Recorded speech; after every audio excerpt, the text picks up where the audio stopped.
अस्सलाम वालेकुम। आज जब हम ये प्रोग्राम शुरू कर रहे हैं तो एक के बाद एक बार एसोसिएशन जो है वो बयान जारी कर रही है कि इस मौजूदा चीफ इलेक्शन कमिश्नर के नीचे मुनसिफाना इंतखाबात नहीं हो सकते। आम तौर पर ऊपर नीचे अगर एक ही रोज़ एक ही तरह के मुतालबात और बयान सामने आए तो वो एजेंडा ड्रिवन देखे जाते हैं। तो supreme court bar association, Pakistan bar association बहुत बड़ी ऑर्गेनाइजेशन है। इनको मैं कहूँ कि ये किसी एजेंडे का हिस्सा बने हैं तो इन एसोसिएशन का कद काट छोटा करने के मुतरादिफ होगा। लेकिन हुआ यही है, एक ही दिन एक ही जैसा मुतालबा supreme court bar association, Pakistan bar association, Sindh high court bar association और शायद जब तक मैं प्रोग्राम ख़त्म करूं तो इसमें से चंद एक का और भी इजाफा हो जाए। वजूहात क्या हो सकती हैं, अभी मैं उसको अंडरस्टैंड करने की कोशिश कर रहा हूँ। मौजूदा चीफ इलेक्शन कमिश्नर से किस किस को मसाइल थे? पहले नून लीग को मसाइल थे। हालांकि कहा यह जाता है कि किसी ज़माने में जब इनकी तैनाती की जा रही थी तो एक ब्रॉडर अंडरस्टैंडिंग या कॉन्सेंट नून की उसके लिए मौजूद थी, बड़े मियाँ साहब की भी मौजूद थी। फिर पीटीआई का एक वो फॉरेन फंडिंग वाला मामला था। नून लीग का ख्याल ये था कि आएंगे उसको टेकअप करेंगे। बिहाइंड दी सीन आपस में इनकी गुफ्तगू शनीद मुख्तलिफ लेवल्स पे चलती थी, तो हमें एज ए जर्नलिस्ट जो चीज़ें सुनने को मिल जाती थी हमें भी पता चल जाता था। फिर पीटीआई वाले खुश रहे कि मामला आगे चल रहे हैं। जब वो सियालकोट इलेक्शन वाला मामला आया तो उसके बाद पीटीआई वाले भी इनसे नाराज़ हो गए। अभी ताज़ा नाराज़ी किसकी है उसको समझने की कोशिश कर रहे हैं, हम सारे एनालाइज ही करने की कोशिश कर रहे हैं। एक बड़ा मसला जो पेंडिंग है वो इंट्रा पार्टी इलेक्शन है पाकिस्तान तहरीक इंसाफ के, जिसके ऊपर फ़ैसला महफूज है और फ़ैसला आना है। असूली तौर पर फ़ैसले के अंदर वो रास्ता पीटीआई को मिलना चाहिए जो बाकी सारी सियासी जमातों को मिला हुआ है। बाकी जमातों के मोर और लेस वैसे ही इंतखाबी अमल है जैसे पीटीआई ने किया। किसी जमात के अंदर जमहूरियत नाम की चीज़ नहीं है। शरीफ फैमिली की पार्टी है PMLN, जरदारी साहब की पार्टी है पीपल्स पार्टी, तो उन्हीं के जिस पे सर पे हाथ रखें उसी ने बनना है। जरदारी साहब खुद बनना चाहते हैं तो उनके मद्दे मुकाबले भी कोई नहीं आ सकता। तो इनके पार्टी इलेक्शंस उनकी कोई कदर नहीं है, उनकी कई जमहूरी रवायात के मुताबिकत नहीं वो रखते। तो पीटीआई भी तकरीबन उसी तरीके से यहाँ तक पहुँची है। तो अगर पीटीआई के इस इलेक्शन को इलेक्शन कमीशन ऑफ पाकिस्तान कह देता है कि ये सही जमहूरी अमल के नतीजे में और जो उनका पार्टी मंशूर है उससे मुताबिकत नहीं रखते, इलेक्शन कमीशन के लॉ के मुताबिकत नहीं रखते, तो हम इनको कह रहे हैं कि ये दुरुस्त इंतखाबी अमल नहीं था, इसको दोबारा से करवाएं। तो 22 तारीख नॉमिनेशन पेपर्स फाइल करने की आखिरी तारीख है। उनके तमाम उम्मीदवार जो हैं इंडिपेंडेंट हो जाएंगे। उसका एंड रिज़ल्ट क्या होगा? एंड रिज़ल्ट तो ये होगा कि जहां इमरान खान जिसको बोलेंगे कि ये बंदा मेरा उम्मीदवार है, हो सकता है वो इलेक्शन के अंदर फिर भी तगड़ा रहे और कुछ सीटों पर वो जीत जाएँ। लेकिन इंडिपेंडेंट की हैसियत हमने सैनेटर्स के साथ देखा था कि क्या हुआ। PMLN ने गुज़श्ता इंतखाबात सैनेट इलेक्शन से पहले जो नवाज़ शरीफ ने टिकट दिए हुए थे उनको जब उनकी पार्टी की सदारत छीनी गई उनसे, उन्होंने डिस्क्वालीफाई हो गए तो अब पार्टी हेड नहीं रह सकते, वो सैनेटर्स इंडिपेंडेंट हो गए। इलेक्शन कमीशन ने रूलिंग दे दी कि ये सब इंडिपेंडेंट है। वो इंडिपेंडेंट बाद में भेड़ बकरियों की तरह उनको हाँका जाता है। वो ज़रूरत पड़े तो संजरानी साहब को वोट डाल दें, ज़रूरत पड़े तो यूसुफ रज़ा गिलानी के खाते में वो वोट निकला है और वही ज़रूरत पड़े तो किसी और के लिए भी वोट कर सकते हैं। ये तरीक़ाकार भी जमहूरियत के लिए ज़हर कातिल है। इसके अलावा कोई और इसको नाम नहीं दिया जा सकता। तो पीटीआई के अगर लोग जीत जाते हैं एज़ इंडिपेंडेंट तो उनके साथ यही सलूक होगा। अगर पंजाब में हुकूमत बनवाने के लिए नून या IPP को बंदे चाहिए होंगे तो उधर चले जाएंगे। परवेज़ खट्टर को वोट देने के लिए अगर खैबर पख्तूनख्वा में ज़रूरत होगी तो उधर चले जाएंगे। पीपल्स पार्टी या मरकज़ में अगर नवाज शरीफ की हुकूमत को बंदे दरकार होंगे तो उधर चले जाएंगे। ये भी दुरुस्त नहीं होगा। तो क्या मकसद ये है कि चीफ़ इलेक्शन कमिश्नर के ऊपर दबाव डालने का, या कुछ और मकसद है? इलेक्शन से चंद रोज़ पहले इस तरह के बयानात स्वाय शुबहात के को तक़वियत देने के मैं और कुछ नहीं इन बयानात को दे सकता। मुझे अभी प्रोड्यूसर साहब मेरे बता रहे हैं कि एक और बार एसोसिएशन पंजाब बार या जो भी लाहौर हाई कोर्ट बार है उसकी तरफ से भी कोई बयान आ रहा है। अगर तफसील आती है तो उसको भी आपसे आगाह करते हैं। सुप्रीम कोर्ट ने इंतखाबात के हवाले से एक पोजीशन लिया है कि 8 तारीख हतमी तारीख है और पत्थर पे लकीर है। गो कि आज लोगों ने उसका मजाक उड़ाया है और मैं उनके ऊपर भी तनकीद करता हूँ जो 8 तारीख के ऊपर सुप्रीम कोर्ट ने जो स्टैंस लिया उसका मजाक उड़ाते हैं। वो कहते हैं जो स्टॉक मार्केट है उसके बाद गिरना शुरू हो गया। तो भाई स्टॉक मार्केट का और सुप्रीम कोर्ट की जजमेंट का आपस में क्या ताल्लुक है? क्या ये जस्टिफिकेशन है कि जो आपके केयर टेकर्स हैं लामुतनाही मुद्दत तक उनको बिठाए रखें कि स्टॉक मार्केट में 2000 पॉइंट्स का इजाफा हो जाए? इससे ज़्यादा नाकस राय मैंने कभी किसी से देखी नहीं, सुनी नहीं, जो ये तक़वियत इस ख्याल को दे रहे हैं कि ये स्टॉक मार्केट क्योंकि 2000 पॉइंट ऊपर चढ़ गई है तो इंतखाबी अमल के ऊपर तो राय देना जो है वो बड़ी बुरी बात है। बहुत ही अफसोस का मुकाम है। पाकिस्तान में हर वो चीज़ कहने की कोशिश की जाती है जिससे ताकतवर हल्के खुश हो जाएं और जो उसका हिस्सा बनते हैं उनको शर्म आनी चाहिए कि अल्लाह ने जिस जगह पे बिठाया है उस जगह पे बैठ के सच बोलना शुरू करें। झूठ को या किसी के एजेंडे को ड्राइव करना ये बहरहाल जेब नहीं देता उन लोगों को जिनको अल्लाह ताला ने इज़्ज़त बख्शी और ये मुकाम दिया। आज के प्रोग्राम की तरफ आते हैं। जो आज पैनल में हमारे साथ शुरा हैं, फिलहाल महबूब साहब हैं, सदर पिलडेट हैं। इसके अलावा डॉक्टर मुसद्दिक मलिक साहब हैं, सीनियर रहनुमा PMLN से। नईम हैदर पंजोथा साहब वकील हैं पाकिस्तान तहरीक इंसाफ से हमारे साथ। सबको खुशामदीद कहता हूँ। अहमद बिलाल महबूब साहब, ये सबसे पहले तो ये जो इलेक्शन कमीशन के ऊपर बयानात आए हैं मुख्तलिफ बार एसोसिएशन के, आपका तजिया क्या कहता है? आज ही का दिन क्यों चुना गया जब सुप्रीम कोर्ट ने ऊपर तले पहले 2 जजमेंट्स थी, आज फिर वो हल्का बंदियों के ऊपर एक पिटीशन बलूचिस्तान की आई थी, आज 3 रुकनी बेंच ने दोबारा कहा कि 8 तो हतमी है, 8 से आगे पीछे नहीं हटेंगे। बहुत शुक्रिया। देखिए इन बयानात के बारे में चीज़ें शायद कुछ दिन के बाद ही हक़ाइक़ का पता चलेगा, लेकिन जो बातें एक चीज़ फ़िक्रा मैंने ख़ास तौर पे इस बयान में नोट किया, उन्होंने कहा कि इलेक्शन की टाइमलाइन पे इंसिस्ट करना इलेक्शंस की फेयरनेस को इंश्योर किए बगैर ये भी गलत है। कोई इस मफहूम का फ़िक्रा भी है, हाँ है एक, जिसमें इलेक्शन की टाइमलाइन के बारे में भी कहा गया कि आप इंसिस्ट कर रहे हैं टाइमलाइन के ऊपर, तो ये भी दुरुस्त नहीं है। तो मैं समझता हूँ कि उसमें एक इशारा ये है कि इंतखाबात की मौजूदा जो टाइम फ्रेम है वो शायद पसंदीदा नहीं है। एक तो ये बात है। दूसरी बात है कोई स्पेसिफिक उन्होंने जो एक इल्ज़ाम लगाया है वो एक ही है, वो ये है कि आपने जेलम के अंदर सीट दे दी है और हाफिजाबाद में सीट नहीं दी। उसकी तो बहुत आसानी से जस्टिफिकेशन हो सकती है, और वो उनका होम टाउन भी नहीं है। ये तरदीद भी आ चुकी है कि जेलम मेरा होम टाउन नहीं है, मेरा होम टाउन तो सरगोदा है और वहाँ मैंने कोई सीट नहीं बढ़ाई। और मुझे आके अगर ये कहा जाएगा कि कोई ज़ाती शख्सियत कि एक सीट कहाँ बढ़ा दो, तो ये मैं किसी शख्सियत के लिए नहीं कर सकता।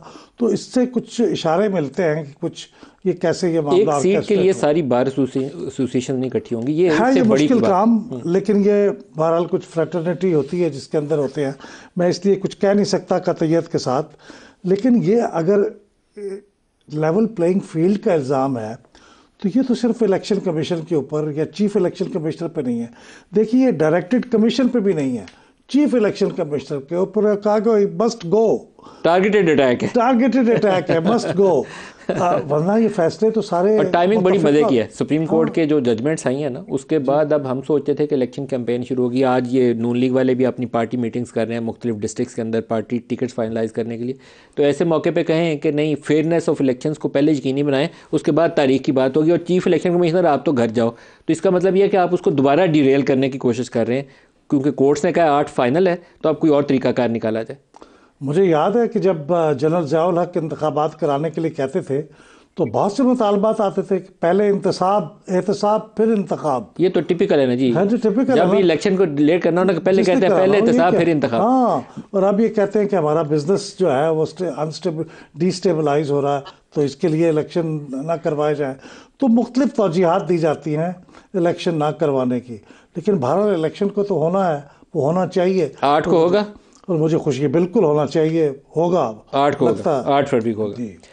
आप बताइए डॉक्टर मुसद्दिक मलिक साहब, ये जो बाज़ बार एसोसिएशन है, वैसे सुप्रीम कोर्ट बार एसोसिएशन भी है, मेरे ख्याल सियासी तौर पर आप लोगों की हमदर्दियाँ उनके साथ थी, क्या हुआ है वो आज कह रहे हैं कि आज ही चीफ इलेक्शन कमिश्नर को हटा दें? देखिए, मुझे तो नहीं समझ आई। मुझे वाहिद चीज़ जो समझ आई है वो यही है कि ये इलेक्शन की तारीख का कोई मामला है। अगर इस तरह की ज़ुबान उनके किसी वो अंदिया दे रहे हैं कि पहले इसको ज़रा ठीक ठाक करें फिर तारीख की बात करेंगे, तो बज़ाहिर ऐसा लगता है कि कोई डिले टैक्टिक है इसके पीछे। पीछे कौन है इसके? देखिए, ये बड़ा मुश्किल सवाल है, क्योंकि कोई सियासी जमात अगर ये मुतालबा करती तो बात समझ आती थी। मुझे समझ आती है कि अगर आप नाराज़ हैं और कोई ये नईम साहब कह दें कि इनको रिज़ाइन करना चाहिए, तो मुझे समझ आती है कि सियासी एक्टर हैं, नाखुश हैं किसी बात पे, या हमारे किसी हलके के अंदर अगर हमारी कोई उम्मीद थी कि हल्का बंदी ऐसे होनी चाहिए और वो वैसे हो जाए और हम नाराज़ हो जाएं या पीपल्स पार्टी नाराज़ हो जाए तो समझ आती। मगर ये एकदम जो बार एसोसिएशंस का सबका एकदम नाराज़ हो जाना और एक ही दिन नाराज़ हो जाना और एक ही तरह की ज़ुबान बोलना, ये कुछ अजीब सी बात लगती है। यानी इत्तेफाक भी हो सकता है कि सब एक ही दिन जागे। अभी पंजाब बार कौंसिल का बयान है, ये जो मैं कह रहा था, एक और बयान आ गया, पंजाब बार कौंसिल का बयान है, तो इतनी ज़्यादा हमांगी मैं वही कह रहा हूँ कि इस तरह का हुस्न इत्तेफाक होता नहीं कि एक ही दिन सब यानी ये भी हो सकता था कि एक सीक्वेंस में जागते, लेकिन और ये एक भी ही नहीं मुतालबे हुआ। के साथ एक मतलब ही ये मुतालबा। एक बंदा आता है ना, उसको चीफ इलेक्शन कमिश्नर से जी, नाराजी होती जी, है, आप एक को सही कह चेयरमैन रहे नैब हैं। से नाराजी जी होती हाँ, है, एक को किसी और से को नाराजी होती है, वजूहात तो फिर भी मान मुख्तलिफ लेते होती, हैं। कोई डिमांड मुख्तलिफ होती। यहाँ तो सारों को एक ही बंदे से नाराजी होगी। और और एक आज ही ये के थे। दिन एक सवाल पूछा जाना चाहिए जी कि ये इस वक्त सियासी जमातें तो मोर और लेस बड़ी बड़ी वो तैयार हो गई हुई हैं कि इंतखाबात होने चाहिए अब 8 फरवरी को। अब ये सवाल ये पूछा जाना चाहिए किसको सूट नहीं करता ये इंतखाब होना। आपके ख्याल में कौन है? हाँ, वो मैं इसके ऊपर ये सवाल पे डिबेट हो रही आपका है। बेस्ट गेस क्या है? जाहिर है हमारे मुल्क में तो बड़े फैसले जहाँ होते हैं वहीं होते आपका हैं इस्टेब्लिशमेंट की तरफ शुबा जाता है। गालिबा। नईम पंजूथा साहब, आप तो इस वक्त कहना चाहिए सही वाली मुखालफ, हिज़्ब मुखालफ की जमात आप हैं। आप भी चाहते हैं कि चीफ इलेक्शन कमिश्नर जो हैं वो इस्तीफ़ा दे दें पहले, फिर आगे मामला चले? या आपकी ज़बानी भी सुन लूँ मैं, बार एसोसिएशनों का बयान अभी समझ नहीं आया हमें। बहुत शुक्रिया जी, बड़ी नवाजिश। मैं एक बात जरूर उनकी एंडोर्स करूंगा कि उन्होंने एक बात की है कि इलेक्शन कमिश्नर जो है वो बिल्कुल जो है वो जानबदार हैं, और ये बात इसकी हद तक जो है वो ठीक है उनकी। लेकिन अगर सिर्फ हल्कों की हद तक बात की है तो मेरा ख्याल में साथ ये भी जरूर ऐड कर दिया जाता कि जिस तरह से DROs और ROs जो हैं आज जलसों के अंदर, ग्राउंड के अंदर पानी छोड़ रहे हैं, लोगों के ऊपर तशद्दुद करवा रहे हैं, MPO के तहत गिरफ्तार कर रहे हैं, उनका भी जिक्र किया जाता है कि ये लेवल प्लेइंग फील्ड देना इलेक्शन कमीशन का काम था। और इलेक्शन कमीशन ने एक जमात को साइड लाइन पर करने के लिए पहले नईम साहब, क्या आप ये चाहते हैं कि चीफ इलेक्शन कमिश्नर इस्तीफा दें पहले? अभी भी जी नईम साहब, क्या आप ये चाहते हैं कि चीफ इलेक्शन कमिश्नर पहले इस्तीफा दें फिर साफ इंतखाब होंगे? ये बार एसोसिएशनों के मुतालबा यही है। मैं आपकी ज़बानी सुनना चाहता हूँ। PTI की तरफ से आप आज शायद सरगोदा से मुझे पता चला आपने नॉमिनेशन फॉर्म भी हासिल किए हैं, लेकिन पहले सबसे मुझे ये बयान दें अपना। आप चाहते हैं कि चीफ इलेक्शन कमिश्नर इस्तीफा दें फिर इंतखाब हो? देखिए, हम कभी भी ये नहीं चाहेंगे कि इलेक्शन प्रोसेस के अंदर जो है वो डिले हो। 8 तारीख डेट है वो फिक्स है। अगर चीफ इलेक्शन कमिश्नर इस्तीफा देंगे तो इलेक्ट्रॉनिक कॉलेज जो है वो मौजूद नहीं है जो इंतखाब करे।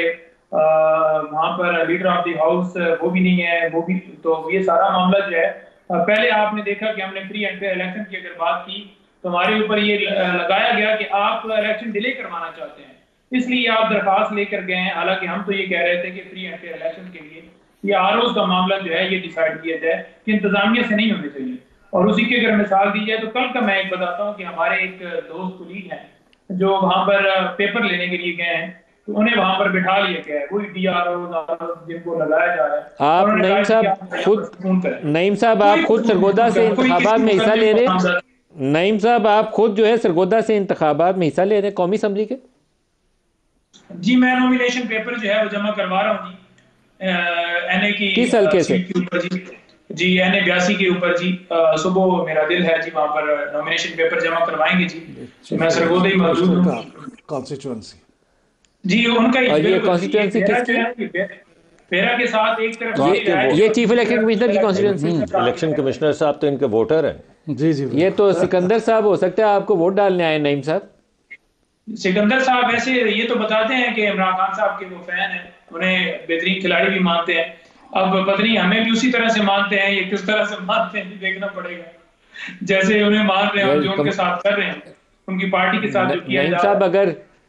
अगर कोई तरीका हो ना कि उस दिन ये पता चलाया जा सके कि सिकंदर सुल्तान राजा साहब ने अपना वोट किस पार्टी को डाला है, तो उस दिन की सबसे बड़ी खबर ये होगी कि चीफ इलेक्शन कमिश्नर का वोट जो था PTI को चला गया या नईम पंजूथा को चला गया। ये अगर आपको पता चले तो मुझे ज़रूर आगाह करिएगा उस दिन। जरूर बताऊंगा। लेकिन जो उनके आसार हैं वो तो यही कहते हैं जनाब के टिकटों के हवाले से भी अगर बात करनी है आप जो है वो नए चेयरमैन से कर लें। आपकी चेयरमैन तो चेंज हो गया, ये आज एक मेंबर साहब ने वहां पर फरमाया है, तो उनकी बड़ी नवाजिश है। बजाय ये कि वो एक आईनी और कानूनी रास्ता इख्तियार करते फ्री एंड फेयर इलेक्शन के लिए, वो ये कहते हैं कि आप बिल्कुल मुशावरत करें चेयरमैन PTI, बानी चेयरमैन PTI। लेकिन उन्होंने ये कहा कि जनाब नहीं, आपके चेयरमैन तो नए आ गए, तो क्या कहा? अच्छा, इधर अहमद बिलाल साहब, जो PTI वाले अभी नईम के साथ पता नहीं क्या होना है। नईम साहब, आपको मुबारक हो नॉमिनेशन पेपर्स की। कल अगर आप पकड़े पकड़ाए गए तो हम उसकी खबर भी चलाएंगे, इससे ज़्यादा हम आपके लिए कुछ कर नहीं पाएंगे। आज आपने अगर वो उस्मान डार की वीडियोस देखी हो जो उसने अपनी वालदा की शेयर की हैं, और जो उसके बच्चों की कुछ उसमें साउंड बाइट्स भी आती हैं, बड़ी तकलीफ़ हुई है देख के, टू बी वेरी ऑनेस्ट, क्योंकि घरों के साथ ये मरियम के साथ होटल में वाक़या हुआ था पीटीआई के दौर में, तो किसी ने उसको अच्छी नज़र से नहीं था देखा, सब ने सख्त तरीन अल्फाज में उसकी मज़म्मत की थी, हमने पूरे प्रोग्राम किए थे। आज मैं उसकी माँ की जो हालत देखी है, मुझे बहुत तकलीफ़ हुई है। तो अगर इलेक्शन इसी तरीके से आगे बढ़े तो किसी की इज़्ज़त महफूज नहीं है और पाकिस्तान के हालात अच्छे नहीं रहेंगे। जी, और अगर आज एक पार्टी के एफिलिएट्स की इज़्ज़त महफूज नहीं है तो दूसरे भी इस बारे में किसी एहसास तहफ़्फ़ुज़ का एक्सपेक्ट न करें। मैं किसी वक्त भी बदलते रहते हैं, पहिया बदल जाता है, किसी वक्त भी किसी दूसरे पे आ जाएगा, और ये एक रिवायात बुरी कायम हो जाती हैं, फिर ये आगे चलती हैं, तो ऐसा होना नहीं चाहिए। बिल्कुल मैं ख्वाजा आसिफ को या किसी को इल्ज़ाम नहीं देता, क्योंकि उसकी वालदा ने भी और उस्मान ने ख़ुद भी ख्वाजा आसिफ पे इल्ज़ाम लगाया, लेकिन ये जो पंजाब हुकूमत है, केयर टेकर सेटअप है, या हमारे जो और हल्के जिनका काम है इस इंतखाबी अमल के दौरान इंश्योर करना कि लॉ एंड ऑर्डर सही रहे, उन सारों को ये सोचना पड़ेगा कि घर की औरतें इस तरीके से, ये घर की औरतें ना भी हों, चाहे वो पब्लिक फिगर भी हों, तब भी उनके साथ ये सलूक नहीं हो सकता, किसी के साथ नहीं होना चाहिए। लेकिन मुझे ऐसे लगता है कि इन इंतखाबात में शायद कोई रेड लाइन नहीं है, कोई हद नहीं है। मैंने बहुत सी चीज़ों में हद क्रॉस होते हुए देखी है, तो ये बहुत अनफॉर्चुनेट है, बहुत अनफॉर्चुनेट है। अगर ऐसा होगा तो इसका बहुत बुरा इंतखाबात इसी तरीके से यह होने हैं। ये आपको पता है कि जो इनका बंदा पीटीआई का मैदान में आना है, या तो वो अपने सियासत छोड़ के जाएगा, या जेल में जाएगा, या मुकदमात हो जाएंगे। तो जो आज डर वाला वाक़या है वो तो और भी ज़्यादा बुरा है। ये इसी तरीके से आगे चलना है, और इसके नशर करने का भी एक बड़ा मकसद है कि सबको ये नवीद हो जाए, सबको ये इतला मिल जाए कि क्या होगा लोगों के साथ। अगर नहीं बाज आओगे तो क्या होगा। डॉक्टर साहब भी इस पे कुछ सोचना चाहिए, आप सब लोगों को, सियासी लोगों को सोचना चाहिए, किसी और को नहीं मैं कह रहा, आप लोगों को कह रहा हूँ, आप लोग सोचें। देखिए, मैं तो हमेशा से हर प्रोग्राम में ये बात कर रहा हूँ कि अगर किसी ने कोई जुर्म किया है, कोई 9 मई में मुलव्वस है, तो उसका एहतसाब होना चाहिए। लेकिन ये कि लॉक स्टॉक एंड बैरल किसी सियासी जमात को टारगेट किया जाए और किसी भी शख्स को, खातून हो मर्द हो, टारगेट किया जाए, तो ये बुरी बात है। और बिलखसूस अगर और मैंने वो क्लिप नहीं देखा, मगर जो ख्वाजा आसिफ साहब का बयान मुझे याद है जिसमें उन्होंने कहा मेरी बहन है, मैं उन पर कोई तबसरा नहीं करूँगा, तो उनके घर चल के चले जाते हैं। जी, मैं तो कहा है कि मैं ख्वाजा आसिफ को इल्ज़ाम नहीं देता, काम पुलिस वालों ने किया है, लेकिन पुलिस वालों से जिसने करवाया, आप अगर सियासी लोग इकट्ठे हों तो वो काम दोबारा नहीं करेगा। मैं तो आपकी बात को सपोर्ट कर रहा हूँ, लेकिन साथ के साथ मैं याद दहानी, क्योंकि ख्वाजा आसिफ साहब का जिक्र चला है, तो मैं याद दहानी करवाना चाहता हूँ कि जब बड़े सख्त तरीन अल्फाज भी इस्तेमाल किए गए थे ख्वाजा साहब के ख़िलाफ़, तो उन्होंने ये कहा था कि वो मेरी बहन है, मेरी दूर पार से रिश्तेदार भी, मेरी किसी ज़माने में डार के वालिद और फिर उन्होंने कहा मुस्लिम लीगी थे, आपको पता है। बाद में इन लोगों की जो मुकामी सियासी तकसीम थी उस वजह से वो पीटीआई में उस्मान चला गया, अदरवाइज वो मुस्लिम लीगी थे उसके बाद। मैं तो आपको सिर्फ वो बयान आवाम को भी, लेकिन क्या यहाँ एक रोल नहीं बनता जो एक एल्डरली पॉलिटिशियन का रोल है नवाज शरीफ के लिए? मैं समझता हूँ इन चीज़ों को रुकना चाहिए। अगर मतलब नवाज शरीफ ने सफ़र किया है कि उसकी वालदा उसके जनाजे में शामिल नहीं हो सके, उनकी अहलिया वहाँ हॉस्पिटल में थी, मरियम के होटल में जो कुछ वो कमरे का दरवाज़ा तोड़ा गया, तो नवाज तो को सबसे पहले नवाज शरीफ को आगे आना चाहिए। कोई भी बोलने के लिए कोई ऐसी चीज़ नहीं जो हमारे साथ नहीं हुई, चाहे वो जेलें हों। अभी आवाज़ नहीं उठानी चाहिए आपकी पार्टी तो सबसे ज़्यादा टॉर्च बेरर होनी चाहिए। मैंने तो भी आपके प्रोग्राम के अंदर ये कहा है कि लेकिन मुझे आपकी पार्टी से आवाज़ आई नहीं। आज नवाज शरीफ साहब वो कर रहे थे पार्टी टिकट्स, वहाँ उन्हें इस एक्ट को कंडेम करना चाहिए। लेकिन मैं तो अपनी, मेरी दरख्वास्त है अपनी जमात को पेश करें। मैं जमात के अंदर अभी भी हूँ और आपके जमात के बिहाफ पे आपके पास हाजिर हूँ, तो फिर मजम्मत करें इस वाक़े, और मैं कहता हूँ कि बिल्कुल ऐसी चीज़ें नहीं होनी। आप मजम्मत करते हैं? जी हाँ, बिल्कुल। अगर कोई मजम्मत का लफ्ज़ नहीं आपने बोला, मैं नहीं बोला, मैं मजम्मत कह देता हूँ, लेकिन जो मैं आपसे बात कह रहा हूँ वो ये है कि ये एक सियासी अमल है, इसको सियासी तौर पे आगे बढ़ना चाहिए। इसमें कोई हमारी दुश्मनियाँ नहीं है, ना दुश्मनियाँ डलनी चाहिए।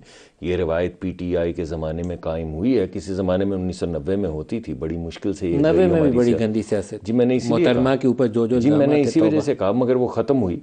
मगर इसको दोबारा से जो हमारे सामने आई है, किसी की बहन को, किसी की बेटी का ठट्ठा, किसी को रात को घसीट के जेल, किसी को मौत की काल कोठरी, किसी पे हेरोइन डालना, तो अगर वो बुरा था तो ये हम कैसे कह सकते हैं कि कोई भी किसी को सियासी तौर पे विक्टिमाइज़ किया जाए तो वो अच्छा। अहमद साहब, क्या ये जो हमारे बड़े सियासतदान हैं, जरदारी साहब या नवाज शरीफ साहब, ये अब हमारे सबसे बड़े फिगर्स अगर पॉलिटिक्स में देखें तो यही दो नाम सामने नज़र आते हैं, इनके अंदर इतना सियासी वज़न नहीं है कि बैठ के एक वो जो ओवरऑल फ्रेमवर्क होता है उसके ऊपर एग्री करें या अनाउंस करें कि हम इस हद तक इस निज़ाम को नीचे नहीं गिरने देंगे कि जिसमें किसी की बेटी की, किसी की माँ की इज़्ज़त महफूज ना हो।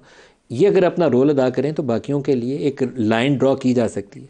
मुझे लगता है ये वो रोल अदा करने पे तैयार नहीं है, या ये सोचते हैं कि अगर राना सना पे 25 किलो हीरोइन डल सकती है, शायद खाकान जेल में जा सकता है, तो ठीक है, ये मौका है, अब इंसानों को भुगतने दो। अगर ये रवैया है तो फिर किसी के लिए एंड रिज़ल्ट कुछ नहीं है, सब इसी में आएंगे। मैं आपसे इत्तफाक करता हूँ कि अगर ऐसे मौके पे नवाज़ शरीफ साहब खुल के इस बात की मजम्मत करें और बड़ी इसके ख़िलाफ़ अपना बयान जारी करें, या आसिफ जरदारी साहब भी इस बारे में बयान जारी करें, तो ना सिर्फ ये कि इस किस्म के कामों की इंतहाई हौसला शिकनी होगी, इन दोनों के इज़्ज़त में भी बहुत इजाफा, कद काट बढ़ जाएगा, बहुत इजाफा होगा, इसलिए कि ये अपनी सेल्फ से ऊपर उठ के बात कर रहे होंगे। बिल्कुल। और बिल्कुल मैं आपसे इत्तफाक करता हूँ कि ये दोनों हमारे अब बड़े पॉलिटिशियंस में शुमार होते हैं, उम्र के हिसाब से भी और कद काट के हिसाब से भी सियासी तौर पे, तो इनको ऐसी चीज़ों की मजम्मत करनी चाहिए। इस बात से कतई नज़र के इलाके की कॉन्स्टिट्यूंसी में क्या तकसीम है पार्टियों की, इसका पार्टियों से कोई ताल्लुक़ नहीं है, ये तो बदतहजीबी है, बदतमीज़ी है, इसको तो कंडेम होना चाहिए बिल्कुल प्लेन अल्फाज में। और मैं अगर एक बात साथ के साथ और ऐड करता चलूँ तो देखें, मैं तो आपके सामने कह भी रहा हूँ और आपकी जो बातें हैं वो बिल्कुल ठीक है, लेकिन इस वक्त हुकूमत PMLN की नहीं है, तो ये ज़िम्मेदारी जिस हुकूमत जो हुकूमत में है उसको लेनी होगी। आपकी बात ठीक है कि हमें एक यक ज़बान होना चाहिए, लेकिन उसके साथ के साथ जो लोग इस वक्त हुकूमत साजी कर रहे हैं, हुकूमत में बैठे हुए, ये उनकी ज़िम्मेदारी है। तो असल जो सवाल उठाना चाहिए वो उनसे उठाना चाहिए, मियाँ नवाज़ शरीफ से तो सवाल, मियाँ नवाज़ शरीफ की आवाज़ तो उठनी चाहिए, मगर सवाल तो उनसे नहीं बनता, सवाल तो उनसे बनता जो है आज जो चीज़ इस वक्त मिसिंग है ना हुक्मरान डॉक्टर साहब, जो मुझे लगता था कि आनी चाहिए थी, वो नवाज़ शरीफ की मजम्मत आनी चाहिए थी और एक पॉलिसी स्टेटमेंट आना चाहिए था कि किसी की बहू, बेटी, माँ, बहन, उसकी इज्जत हमारे लिए उतनी मुकद्दम है जितनी अपनी है, तो जो ये काम करेगा हम उसकी मजम्मत करेंगे। ये बयान आएगा ना तो एक लाइन ड्रॉ हो जाएगी। इसी वजह से मैंने आपको ख्वाजा आसिफ साहब का बयान जो है वो याद करवाया था। लेकिन ख्वाजा आसिफ वो तो इल्ज़ाम लगा रहे हैं ना, देखिए वो इल्ज़ाम तो किसी भी जगह पे, मैं उसके इल्ज़ाम को सपोर्ट नहीं कर रहा, मैं आपको दोबारा ऑन एयर कह रहा हूँ कि मैं उसके इल्ज़ाम को सपोर्ट नहीं कर रहा, मैं उस एक्ट की मजम्मत चाहता हूँ जो एक्ट हुआ है। ठीक, ब्रेक ले लेंगे, हमारे साथ रहिएगा।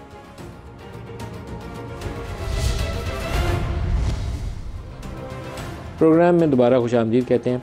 जो सुप्रीम कोर्ट में आज दोबारा इंतखाबात का मामला आया वो बलूचिस्तान में हल्का बंदियों के हवाले से था। सुप्रीम कोर्ट ने उसके ऊपर कहा क्या, मैं उसकी तरफ आता हूँ। फिर एक जुड़ गई है चीज़, हमारी जो बार एसोसिएशन हैं उनको लगता है ये कि बहुत नागवार गुजरा है कि सुप्रीम कोर्ट ने ये क्यों कह दिया कि 8 तारीख पत्थर के ऊपर लकीर है। सुप्रीम कोर्ट ने आज कहा है कि आम इंतखाबात की तारीख आने से मुल्क में थोड़ा इस्तेहकाम आया है। आम इंतखाबात के लिए 8 फरवरी की तारीख को डिस्टर्ब नहीं करेंगे, इलेक्शन को किसी सूरत डिरेल नहीं होने देंगे, इंतखाबात में कोई ताख़ीर नहीं होनी चाहिए, किसी को इलेक्शन ताख़ीर का शिकार करने की इजाज़त नहीं देंगे। एक ही जुमला है, मुख्तलिफ तरीके से सारे जजों ने बोला है। सुप्रीम कोर्ट ने बलूचिस्तान के हल्का, ये जो PB 12 में हल्का बंदियों से मुतल्लिक़ दरख्वास्त थी उसको खारिज कर दिया, उनका इलेक्शन के बाद देखना। ये सिचुएशन है सुप्रीम कोर्ट की, और which is a right position. Basically इंतखाबात करवा के एक मुंतखब हुकूमत को आने देना इस वक्त तरजीह होनी चाहिए ताकि बेयकीनी मुल्क में ख़त्म हो जाए। इलेक्टेड लोग आएँ जिनको लोग मुंतखब करें और वो उनकी तकदीर का फ़ैसला करें। अगर तो गैर जमहूरी तरीके से आगे चलाना हो तो फिर उसका कुछ और तरीका ढूंढा जा सकता है। अगर आइन की रोशनी में चलाना है तो सुप्रीम कोर्ट दुरुस्त बात कह रही है। नईम पंजोथा साहब, आपको क्या लगता है, ये आप भाई क्या चाहते हैं सारे, आज इकट्ठे कैसे हो गए पेटी भाई आपके? देखिए, ये तो मुझे नहीं पता जी कि इकट्ठे कैसे हो गए। हमारे साथ तो पहले इकट्ठे नहीं हुए। और अगर बात की जाए इलेक्शन की तो बड़ा वाज़ेह तौर पर क्लियर है जी। हम तो कहते हैं कि 8 फरवरी को इलेक्शन हो। हाँ, एक मुतालबा जरूर है जो इन्होंने एक जिक्र किया है फ्री एंड फेयर इलेक्शन का, तो वो जो है होना चाहिए। इस वक्त तक जो है नजर नहीं आ रहा, क्योंकि हमारा तो बल्ले का निशान भी इलेक्शन कमीशन अपने पास लेकर बैठा हुआ है, जो कि पहले ही 1.5-2 महीने पहले कह दिया गया था कि आपका निशान भी होगा, चेयरमैन PTI यानी कि इमरान खान साहब आपके चेयरमैन भी होंगे। वो पहला काम तो उन्होंने हमारा खत्म कर दिया चेयरमैन साहब के घर तक, लेकिन बल्ले वाला मामला जो है वो उन्होंने लटकाया हुआ है ताकि लोगों के अंदर मायूसी पैदा हो, वो समझे कि बल्ला जो है वो बैलेट पेपर के ऊपर नहीं होगा, जिसकी वजह से फिर जो है लोग जो है वो आहिस्ता आहिस्ता वो समझेंगे कि जनाब ये तो खत्म हो गए और उम्मीदवार भी नहीं आएंगे। अब उम्मीदवारों को उठा रहे हैं, ये सारा प्रोसेस कर रहे हैं आपके सामने।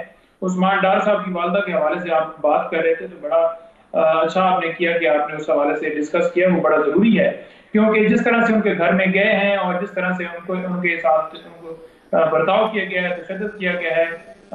लेडीज पुलिस तो थी, लेकिन साथ में जो है मर्द हजरात भी अंदर गए दरवाजे तोड़कर, जो कि पहले ही आपको पता है कि उस्मान साहब की हद तक उन्होंने बयान भी दिया है, लेकिन उसके बावजूद जो है वो एक कार्रवाई जारी है। और ये पीडीएम हुकूमत से शुरू हुई है। ये अगर भागे कि इनका रोल नहीं है, या ये कहें कि ख्वाजा आसिफ साहब पे कोई भी कि हमारा रोल नहीं है, बिल्कुल उनका रोल है। इन्होंने पहले जुल्म करवाए हैं, उनकी फैक्ट्रियां बंद की हैं, उनके घर को ताला लगाया है, उनकी वालदा को बाहर निकाल दिया गया, उनकी फैमिली को बाहर निकाल दिया गया, रोड के ऊपर उन्हें जनाब फेंक दिया गया। और ये हमारी रियासत जो है हमारे लोगों के साथ ये कर रही है। तो रियासत जब इस हद तक आ जाए, ये आपका एक सियासी इल्ज़ाम है। पुलिस ख्वाजा आसिफ के नीचे नहीं है, जिसके नीचे पुलिस है उसको जवाब देना चाहिए। और आई होप कि मोहसिन नकवी साहब जिम्मेदार आदमी है, इस मामले के ऊपर एक्शन लें। और मोहसिन नकवी साहब भी नवाज शरीफ तवाज़ुन लाने की बहुत ज़रूरी है, तवाज़ुन लाने की ज़रूरत है। ये दुरुस्त नहीं है। ये मोहसिन नकवी साहब जर्नलिस्ट हैं, आई थिंक कि उनको इस पर रीथिंक करना चाहिए कि ये मामला ऐसे अगर आगे चलाएंगे तो इसमें पाकिस्तान के लिए नुकसान है, डूबने का रास्ता है, इसमें तैरने के लिए गुंजाइश बहुत थोड़ी है इस मामले के अंदर। अहमद बिलाल साहब, इंतखाबी अमल फेयरनेस से आगे बढ़ेगा। ये फेयरनेस वाला एक जुमला इसके अंदर है, लेकिन फेयरनेस को उन्होंने डिस्क्राइब करने के बजाय उसका हल एक ही बंदा ढूंढा है। फेयरनेस कैसे होगी? लेवल प्लेइंग फील्ड जिसका पीटीआई तकाजा करती है क्यों? नदीम साहब, ये बात वैसे बहुत तकलीफ दे है कहना, लेकिन ये रियलिस्टिकली स्पीकिंग ये वैसे ही फेयर होंगे जैसे 2018 के हुए थे, उसके करीब तरीन होंगे। हाँ, और ज़्यादा आगे पीछे नहीं होने वाले। जी जी, तो रियलिस्टिकली तो यही है। लेकिन फेयरनेस का मतलब साफ जाहिर है कि तमाम पार्टियों को मौका दिया जाए कि वो इक्वली आवाम तक अपनी बात पहुंचा सके। ठीक है, जिनके ऊपर मुकदमे हैं आप उनको जेल में रखें, उनके ऊपर मुकदमे चलाएं, कन्विक्ट हो जाएं, डिस्क्वालीफाई कर दें। कानून को अपना प्रोसेस अपनी जगह पे चलाना चाहिए। लेकिन अगर कोई पार्टी है और वो लीगली मौजूद है तो फिर उस पार्टी को और उसके उम्मीदवारों को हक है कि वो भी उसी तरह से अपनी एक्टिविटीज़ करें जिस तरह बाकी पार्टियाँ करें। उनको जलसे जुलूसों की इजाज़त होनी चाहिए, पार्टी मीटिंग्स की इजाज़त होनी चाहिए। मतलब इन्होंने अभी एक वो वर्चुअल कोई मीटिंग करने की कोशिश की, उस दिन उन्होंने इंटरनेट ही बंद कर दिया। तो ये तरीके नहीं अपनाने चाहिए, गलत रास्ते हैं। हाँ, लेकिन माजी में हमने देखा ना कि अब ठीक है, माजी में होता रहा है तो अब होना चाहिए, नहीं होना चाहिए। लेकिन हमारे यहाँ तो एक पुख्ता रिवायत है, यानी मुझे 1988 से आप ऑनवर्ड्स देख लें, 85 को देख लें, ये एक रिवायत पुख्ता बनी आ रही है। हर इंतखाबात के अंदर या तो किसी को टारगेट कर लिया जाता है विक्टिमाइज करने के लिए, या किसी को टारगेट कर लिया जाता है उसको सपोर्ट करने के लिए, और ये होता चला आ रहा है। और मुस्तकिल 2 इलेक्शनों का, 1988 और 1990 का, तो खुला जो सुरक्षा एजेंसियों के हेड्स हैं उन्होंने इसको तस्लीम किया। एक ने तो एफिडेविट दिया सुप्रीम कोर्ट में, 2 का एफिडेविट, जनरल बेग का भी है, जनरल दुरानी का भी है। उस वक्त तो आईजीआई बनवाई इसलिए गई थी कि बीबी को इंतखाबात से बाहर रखना था। बिल्कुल, और 1988 में बीबी को सिक्योरिटी रिस्क कहा जाता था। तो और ये एक रिवायत है जो पुख्ता चली आ रही है और अभी भी है और हमें अभी भी नज़र आ रही है। तो इसलिए पॉलिटिकली करेक्ट बातें तो कहने को यही है, लेकिन जो नज़र आ रहा है वो तो यही है कि 2018 जैसे इलेक्शन हो गए।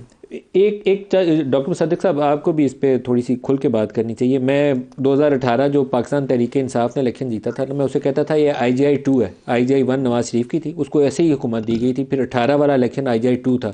लेकिन अब जो 2024 वाला होगा ना, मैं इसको शायद IGI 3 की बजाय IGI 3+++ कहना पड़ेगा, क्योंकि अब वो उसमें बहुत ज़्यादा फर्दर कॉम्प्लिकेशंस आ गई हैं जो पहले 2 इंतखाबात से भी नेक्स्ट लेवल पर चले जाएगी। ये हम क्या बेहतर रास्ते का इंतखाब किया अपने लिए? जी, मुझे तो ऐसे लगता है कि ये जो सियासी सफ़र है ये एक स्ट्रगल है। हम थोड़ी सी इंक्रीमेंटली सियासी स्पेस या जमहूरी स्पेस जो है उसको क्रिएट करते हैं, फिर को 9 मई की तरह का एक वाक़या होता है और वो तमाम स्पेस जो है वो कोलैप्स कर जाती है। और ऐसे जैसे वो सिज़िफ है कि सारी ज़िंदगी पत्थर जो है उसको धक्का देते रहना है, वो चोटी पे पहुंचने से ज़रा पहले थोड़ा सस्ता हो तो पता चलता है कि वो फिर रोल करके वापस सिफर पे आ गया। तो जो आप दास्तान सुना रहे हैं ये सिज़िफस की दास्तान है। और लेकिन मेरे ख्याल में हम स्ट्रगल को ख़त्म नहीं कर सकते। हम एस्पायर कर सकते हैं आइडियल सिचुएशन के लिए, हम स्ट्रगल कर सकते हैं आइडियल सिचुएशन के लिए। हमारी ख्वाहिशात की वजह से वो पत्थर का लुढ़कना बंद तो होता नहीं है। दरमियान में फिर मैंने जैसे आपको कहा कि वो केले का छिलका भी 9 मई की शक्ल में रख देता है कि गिरे मुंह के बल और वो दोबारा से बॉटम ऑफ द माउंटेन पे जमहूरी सफ़र जो है वो पहुंच जाए। तो मैं ये समझता हूँ कि ये स्ट्रगल जारी रहनी चाहिए। ये डिबेट जो आप करवाते हैं 8 बजे, 9 बजे, 10 बजे जो शाम को डिबेट होती है जिसमें सवाल पूछे जाते हैं, हमसे भी पूछे जाते हैं, सख्त सवाल पूछे जाते हैं, ये स्ट्रगल जारी रहनी चाहिए। हमारी सियासी स्पेस जो है वो कोलैप्स की है ये 9 मई के वाक़े। ये बात सही है, 9 मई को सही यौम सा कहा जाता है। इसने जो सिविल लिबर्टीज़ हैं उनको कम कर दिया, मफलूज कर दिया उन्हें जी। और पार्टी बना दिया ना, इदारों को पार्टी बना दिया। उसके अंदर आपने एक तरह से इदारों को दुश्मन डिक्लेयर करके पार्टी बना दिया। बहुत खौफनाक चीज़। और एक तरह से म्यूटनी करने की कोशिश की। ये छोटी चीज़ें नहीं हैं। उनकी जद के अंदर सियासी सफ़र और जमहूरी सफ़र जो है वो एक बंदे की ह्यूब्रिस या एक बंदे की अना का जो सफ़र था, या एक बंदे की ख्वाहिशात का जो अनलिमिटेड ख्वाहिशात थी कि मैं इस 10 साल का प्रोजेक्ट हूँ या 20 साल का प्रोजेक्ट हूँ, उन ख्वाहिशात की नज़र हमारी जमहूरी स्पेस भी हुई है, हमारी सियासी स्पेस भी हुई है। लेकिन जितनी भी आप बातें कर रहे हैं, वो कहने का मतलब ये नहीं है कि हमें स्ट्रगल कम, ये जस्टिफिकेशन नहीं है सबकी जो हो रही है, मगर ये डिस्क्रिप्शन है कि बस वो कोलैप्स की है तो आप वहीं से उठाएंगे और फिर धक्का लगाना शुरू कर देंगे। एक ब्रेक ले लें। ये जो सिविल मिलिट्री थोड़ा तनाव है, आपने जाना है, लेकिन एक कमेंट करिएगा फिर आप चले जाइएगा। ब्रेक ले लें, हमारे साथ रहिएगा।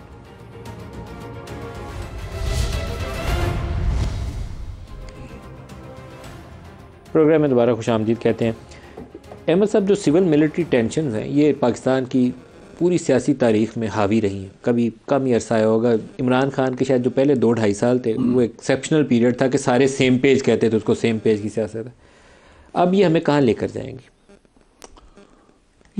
ये सिर्फ इंतखाबात का ही मामला नहीं है, हमारे पूरे मुल्क के निज़ाम को और पूरे मुल्क के जो इस वक्त हालात हैं उसको इस चीज़ ने बहुत सीरियसली अफेक्ट किया है।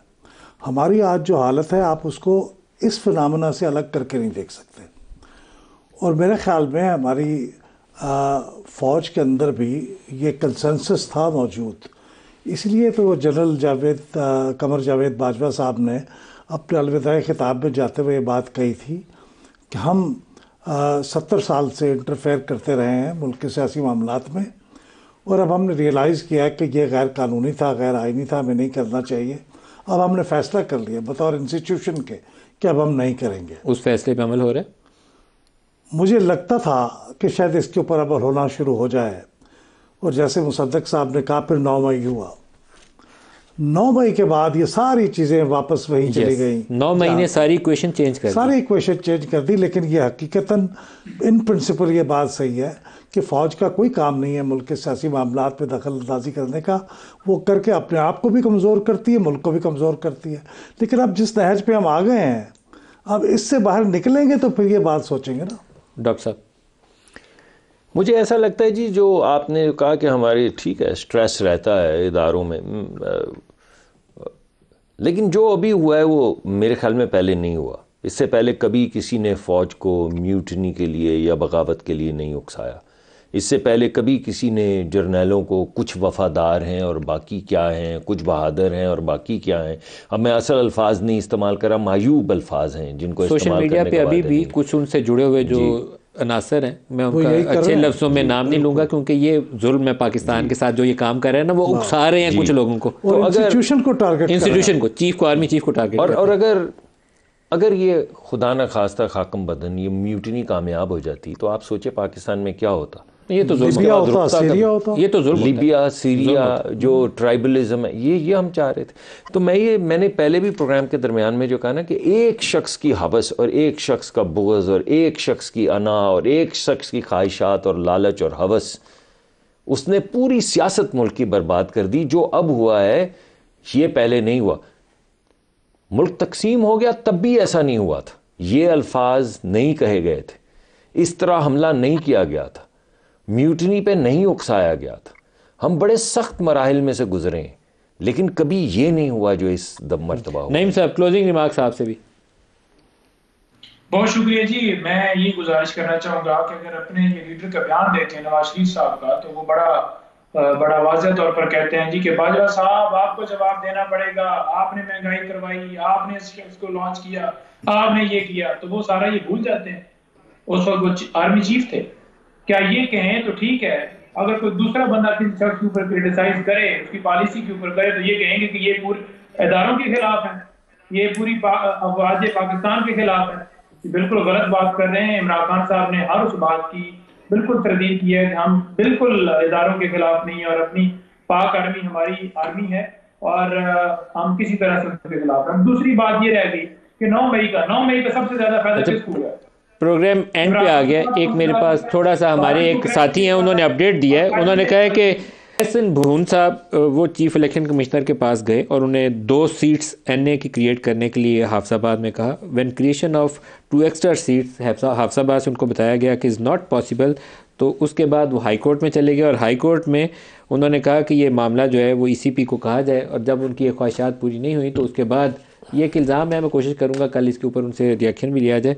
उसके बाद ये ईसीपी के ऊपर जो बार एसोसिएशन की यलगार है ये शुरू हुई है, वन आफ्टर अनदर स्टेटमेंट। कल के दिन देखेंगे कि इसके ऊपर हमारे पास फर्दर क्या फॉलोअप है, क्योंकि जिस तरीके से बार एसोसिएशन आई हैं बिगर एजेंडा और बिगर डिज़ाइन नज़र आता है। आज के प्रोग्राम से इतना ही, इजाज़त दीजिए, अल्लाह हाफ़िज़।